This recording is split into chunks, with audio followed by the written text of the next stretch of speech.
আমার শাড়ি আঁচলটা একটু সামলাও। আঁচলে তুই ধরতে পারছো না? ছেলে বলে আছে তো, ঠিক আছে ধরছি।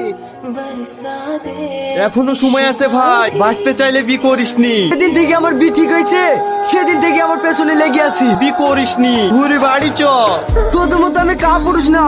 একটু দাঁড়া, আরেকবার বল। বউকে কিভাবে কন্ট্রোল করতে হয় এটা আমার খুব ভালো করে জানা আছে। সাবদুলের কন্যা তুই না খাতুন 10,001 টাকা দেনমোহরের পরিবর্তে তোমাকে শাদী করতে রাজি আছে, তুমি কি কবুল? তুমি একটু বসো, আমি চা করি নিয়ে আসছি। রিয়াজ, কোথায় গেছিলি? বিয়ের পর থেকে তুই তোর মাচানায় আসিসনি। শোন শোন, তার শ্বশুর বাড়ি থেকে লোক এসে তাই বাজারে মিষ্টি লাইনতে গেছিল। তাড়াতাড়ি বল, না হলে বউ আবার বকাঝকা করবে। কি বললি?